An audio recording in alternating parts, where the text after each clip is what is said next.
In late 2008, a trucker working in the Lone Star State experienced something that he could not explain, something both confusing and terrifying, leaving him with no other choice than to call upon the power of his faith. Although his encounter seems highly unusual, he isn't alone.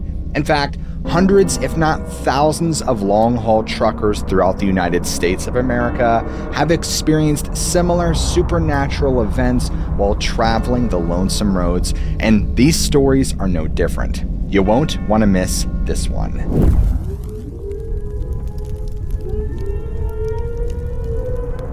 In September of 2008, Hurricane Ike devastated infrastructure all along the Gulf Coast. Texas was hardest hit. In our first story, an enterprising landowner far outside of Houston decided to turn all of the fallen trees into mulch, then hired a subcontractor to haul it all away. One of the truckers enlisted by the subcontractor was George Stern Sr. George and several coworkers transported loads of mulch from work site for at least 2 weeks straight, and soon they were close to finishing the job. Since the area where the mulch was piled was in the middle of nowhere, George and one of his closest friends passed many nights staying on the property in their cabs, sleeping in their bunks. By now it was winter, and a sudden cold snap had left the area in a deep freeze. There were even patches of snow littering the ground here and there, a sight so rare in parts of Texas that it might as well be supernatural itself. One evening, George and his friend went their separate ways early, around 8 that night. George hauled himself into his 1995 Freightliner SLD to prepare for bed, while his buddy did the same in his vehicle parked alongside. And soon enough, George was lying in the bunk, his head close to one of the windows.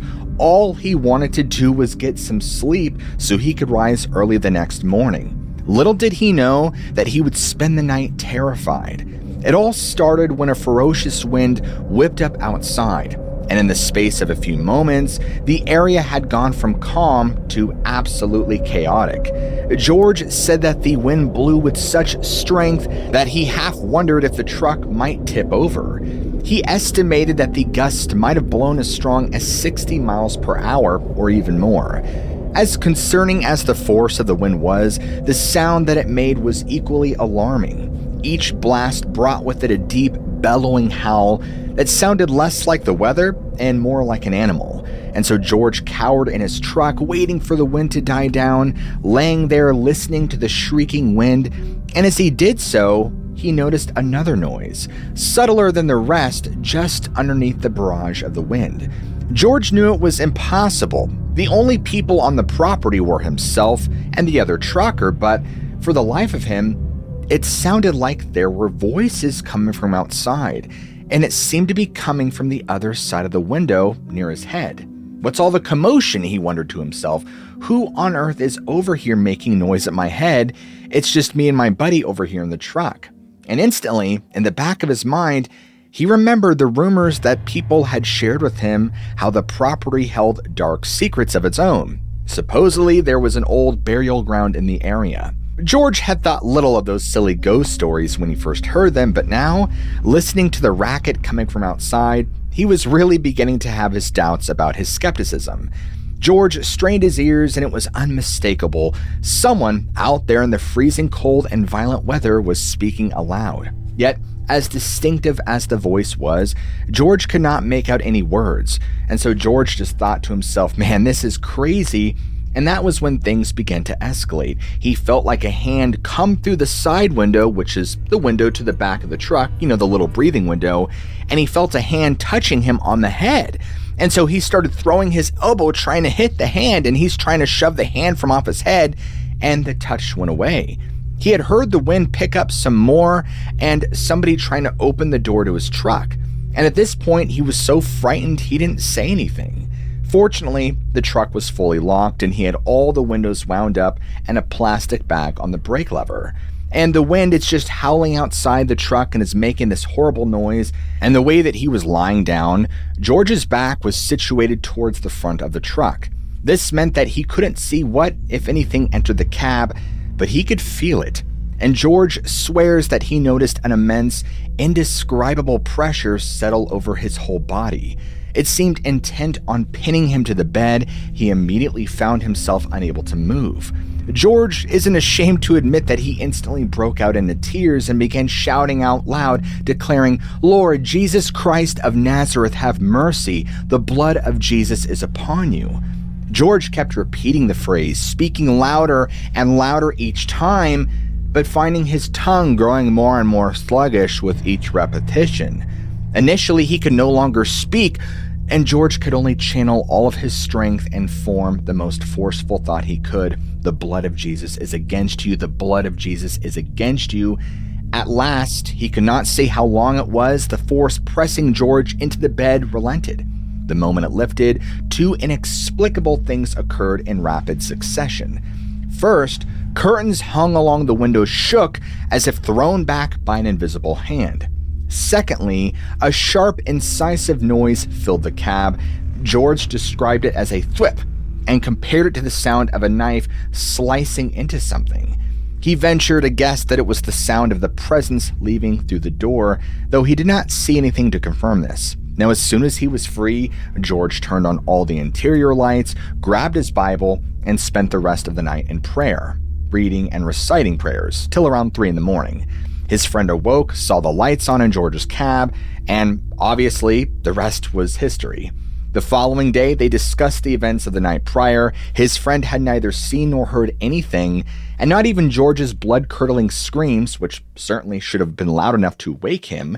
With so much time spent on the road, mostly alone, it should come as no surprise that truckers have more brushes than usual with the paranormal.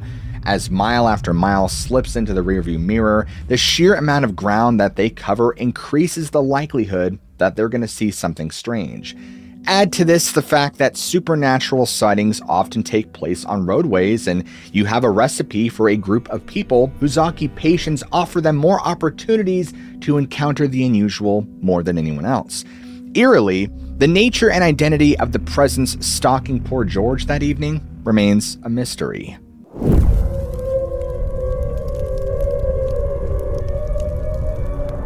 Like our first story, this next tale comes from Annie Wilder's 2012 book, Trucker Ghost Stories and Other True Tales of Haunted Highways, Weird Encounters, and Legends of the Road. It's an excellent compilation, and if you're interested by today's episode, you should totally pick up a copy. Some of the stories in Wilder's collection come from truck drivers, while others were shared with her by other motorists. One of the most bizarre accounts comes from Annie herself, who saw something on the back of a truck in 1985 that she remains unable to explain to this very day. It was March, and Anne had just attended her grandmother's funeral in a small community along the Montana-North Dakota border. While the rest of the family remained in town, Annie, along with her sister and 2 brothers, decided to head back a day early. 2 were in college, 1 in middle school, and they were all growing anxious about how much class they had missed. As for Annie, she was eager to return to her husband and children. Annie was 23 years old at the time. They departed around 1 in the afternoon, following lunch, and were soon on their way home to Minnesota. Annie drove for the first 4 hours, and nothing seemed out of the ordinary. Eventually, they turned on to Highway 85 to head toward I-94, and another driver switch found her college-aged brother, Randall, taking the wheel. Now it had begun to snow, and as the weather worsened, everyone came to a frightening realization. All of their long-distance traveling had primarily taken place during the warmer months. None of them had faced the full force of a North Dakota blizzard. And if any of you watching this are from North Dakota and understand what that's like, well, you probably have pity on them. All told, the siblings would spend a full 12 hours navigating near whiteout conditions. What was once a lively conversation diminished until finally, everyone remained silent, trying to navigate the hazardous conditions on the road. Annie fully realizes that the sensible thing to do would have been to at least pull over or maybe got a hotel for the night. However, she says that being young and foolish, they pushed through, hoping to return home, following the glowing red lights from semi-trailers, which functioned as lighthouses in the ever-growing storm. They dragged on like this for hundreds of miles, and finally, Randall, exhausted from the tension of keeping everyone safe, had to surrender control of the car to Annie. And so she drove the final portion of the trip. Annie white-knuckled the steering wheel, determined to bring them all home to safety. It was rough going, and she finally caught sight of another set of taillights from a tractor trailer and fell in behind, using the red glow to keep the car on the road. Now, as she followed behind the trucker, Annie kept noticing something else that was illuminated by the brake lights.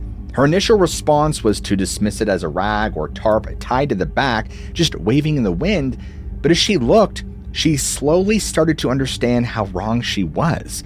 Annie said that it was actually a figure hitching a ride on the back of the truck. It stood on the running board, holding itself fast to the trailer with a pair of pincer-like appendages grasping a vertical pipe. As for the thing's body, what it most closely matched for Annie was the puffy mascot for Michelin tires. Annie was certain that the combination of her exhaustion and the hypnoticism of the falling snow was simply causing her to hallucinate. And as she tried to maintain their position on the road, she began to make out more and more details. To her amazement, she was able to make out the thing's face, a cartoonish mask that seemed both expectant and pleased. And it began waving to her as if to say, "Come on, come on." And in between the waves, the Michelin Man would look from Annie to the cab and then back again. And by now, Annie felt sick to her stomach. She had never hallucinated anything like this before. The fact that it was happening and that she was driving, that she was responsible for everyone's safety, definitely induced panic. That was when her sister, Betsy, piped up from the passenger seat and she's asking, "Do you guys see the Marshmallow Man on the back of the truck?" Now, Annie obviously was shocked beyond words and finally managed to ask, "You can see it too?" And she didn't know much about hallucinations, but she was certain that they weren't supposed to appear to two separate people at once, at least not the same thing. And so they're having conversation and Betsy's like, "He's got rings like the Michelin Man." Now, apparently, Betsy had drawn the exact same comparison that her sister had. In cases like this, where it would seem like this could be a case of misidentification, Annie swears that everyone in the car had plenty of time to observe the figure clinging to the back of the truck. And for the next 2 hours, they saw the Michelin tire man on and off, only losing sight of him whenever the semi pulled forward into the haze. And each time they would catch up, the puffy person would still be there, hanging onto the back and waving at them. Eventually, the semi and their car went separate ways just outside of Minneapolis. Even decades later, Annie still isn't sure what to make of her bizarre sighting. I mean, the best that she can come up with is that perhaps it was functioning as a guardian angel, guiding them through the worst part of the storm along I-94. Annie remains open to the possibility that the fat white figure on the back of the truck might have come from another planet. Her suspicions are well-founded. Similar creatures, also compared to the Michelin tire man, have been seen over the years in conjunction with UFOs. Regarding the strange UFO she encountered that resembled the Michelin tire man, well, folks, it remains a mystery.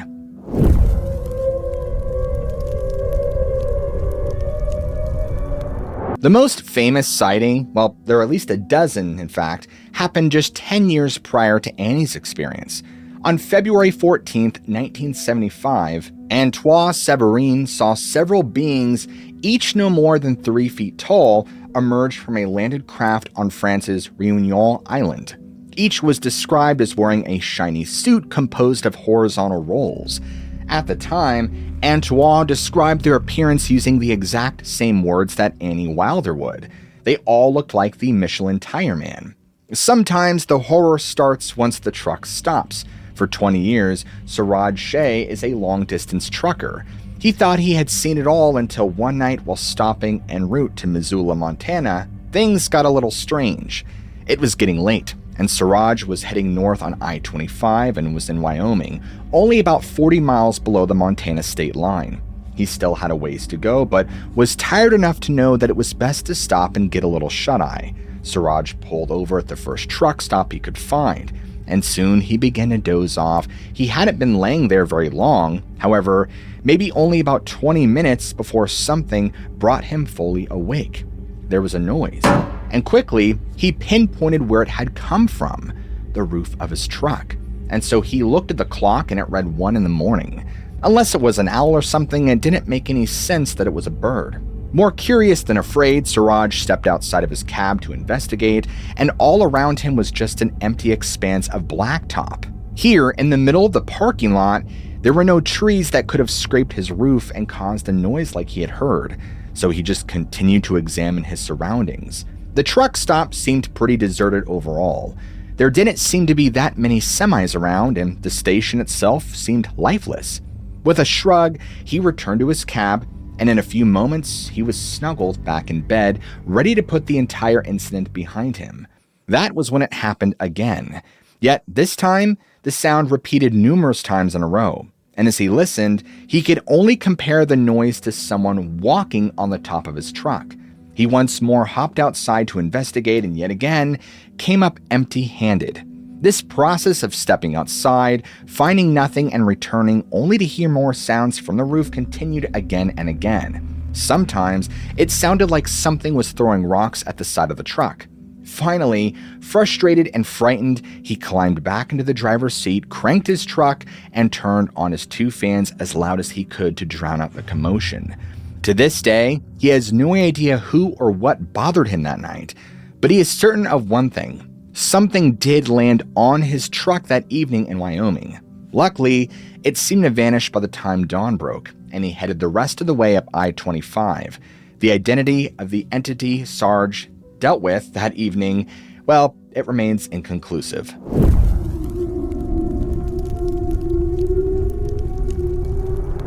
While Siraj's story isn't exactly reassuring, our last tale is easily the most disturbing. Terry L. Aldershoff, a trucker working with international transport in the 1970s, knows that a friend of his encountered something not of this earth. Early that winter, Terry had just picked up a load of lumber from Kalispell, Montana, to haul to a location on the outskirts of Indianapolis, Indiana. After spending the night just outside of Yellowstone National Park, he and two other truckers continued on their journey. Terry said that the roads were mostly empty that morning, so they readjusted course to cut down on time and distance. Their convoy threaded up along US Highway 26, coming to a stop around 8 the second night in Shoshone. After refueling both their vehicles and their bellies, they continued their trip eastward. For the next 300 miles, the three truckers headed towards Casper, using their CB radios to chat about all manner of things, including the gorgeous aurora borealis that had taken up residence in the night sky. As the hours dragged on, their conversation also took a turn for the weird. They discussed a recent rash of cattle mutilations that had seized North and South Dakota, speculating on their significance, of course. But most of the time, they just complained about people, their jobs, and other things. After a while, Terry began noticing that something else had started showing up against the backdrop of the northern lights. A meteor shower was in full swing, clearly visible without light pollution found in other parts of the country. Terry said that it was absolutely breathtaking. He also said that while they were transfixed by the light show in the sky, something odd happened. Although the three truckers had a clear order in which they traveled, Terry was in the middle position. A call over the CB from the lead trucker around 2 a.m. indicated that someone was behind him. Flashing his high beams, it wasn't Terry. He hadn't done anything of the sort. His call was followed by another transmission, asking the two other truckers where they had gone. The leader said he couldn't see either of them. This was again followed by a third call, which indicated that the lead trucker could once more see the other two. The entire thing left Terry confused. He was at least 2 miles behind the leader. There was nothing in front of him but the empty road and the active sky overhead. He couldn't even see the tail lights on the first truck. The only way that Terry and the rear trucker knew to handle the odd calls was to poke a little fun at the lead trucker. "Keep your eyes on the road," they kept scolding him, "not on the night sky." And so this pissed the lead trucker off a little bit, and he swore and called him a few names and then just sped up ahead. Now, Terry asked the leader where he was headed, and the only response he received was that he wanted Terry to stop tailgating him. The message, though, seemed garbled and full of static. Not wanting to lose communication, Terry radioed the driver behind him to pick up the pace, and together they tried to close the distance between them and the lead. Something was wrong here, and Terry didn't want any of his crew getting hurt. The trucks were now hurtling across the landscape at breakneck speed, headed for a set of hills. And by the time they crested the third hilltop, a brilliant light shone from the opposite side, almost blinding Terry. It only lasted a moment, then disappeared. Suddenly, Terry spotted a form sitting in the dead center of the highway. It was the lead truck, all of its lights off, less than 100 feet away. And so Terry slammed on the brakes, trying to keep the semi from jackknifing, and at the same time, he snatched the radio and told the driver behind him to do the same. Now luckily, both of them were experienced enough to stop in time, Terry's rig sliding up alongside the leader, and he watched his rear view as the final vehicle in the convoy pulled over onto the shoulder. When it had settled, both Terry and the trucker behind him hopped out of their cabs. The weather was cold, making Terry's breath look like thick white clouds in the headlights. The odor of burning rubber and, oddly enough, burning wood greeted their nostrils. And disturbingly, Terry would say this: "When I got beside the first truck, the driver of the last truck was already standing there with his mouth hanging open, staring at the driver inside the cab. The truck was sitting lopsided. Every tire on that side was flat and still smoldering. His windshield was burned black and had exploded, as did the driver's door glass. His truck was dark green and school bus yellow, as were ours, which were the company colors. But it was black now. At least one side of it was. The paint was blistered and peeling off the door and sleeper. His tarps had melted to the wood underneath, which was burnt completely through and was still smoldering and smoking like it had been used as a giant bonfire, then put back." Shocked at what they were witnessing, Terry immediately opened the door to check on the lead driver. At first, he thought the man was dead. Serious burns covered all of the exposed portions of his skin, cracking here and there to let the blood seep through. His left shirt sleeve had been blackened, fused to his arm. There was no hair on his head, and the left side of his face was charred. Terry was relieved when he finally heard the trucker breathing. There was still hope. But for the next hour, he and the other driver tried to remove the man from the cab and move his truck from the center of the road. They eventually succeeded, loading the burned trucker into Terry's rig. They headed toward the nearest hospital, but in this part of the country, that meant a 2-hour trip. The entire time, the wounded trucker rambled under his breath, weakly asking Terry if he had seen the bright lights. Terry admitted that he hadn't seen anything other than the meteors. And at one point, the lead trucker grabbed Terry by the arm, screaming frantically that they tried to pull him out of the truck, but he wouldn't let them. As the agonizing ride dragged on, Terry learned only a little about what the other man had encountered. He gathered that the lights had forced him to stop his truck. That was when they appeared, tugging at the handles of the cab, trying to get inside. Despite having locked the doors, the man said that they kept opening and he had to fight to keep them shut. The entire time during the struggle, dozens of tiny lights accompanied by 4 or 5 larger stationary orbs had swarmed around the truck. After a few minutes of struggling to stay safe, the experience ended when an immense light, likely the same one that Terry had witnessed at the top of the hill, appeared and then flashed out of sight. As far as what they were, Terry never found out. The only description he can get out of the man was that there were around 6 of them, and they kept circling the truck, touching the sides and rocking it back and forth. Whatever they were tall enough to peer inside the windows of the cab without ever stepping up from the ground. Almost 3 months passed before Terry ever saw the driver again, and he later learned that the accident had left his coworker covered in 2nd and 3rd degree burns on 25% of the left-hand side of his body. He was also unable to see out of his left eye from that day forward. In the meantime, his rig was hauled to Rochester, Minnesota, where international transport was headquartered. For the next 2 years, it sat in the corner of the lot, charred and blackened, just as it had appeared on the road. In closing his story, Terry says this: "I personally have never seen a UFO, but to this day, I will swear that my friend has."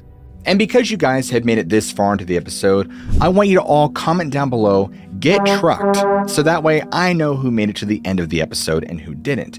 And if you guys are fans of storytelling of the mysterious and supernatural, then go ahead and smack that like and subscribe button for more. And don't forget, folks, as always, I love you all, keep an open mind, and I'll see you all in the very next episode.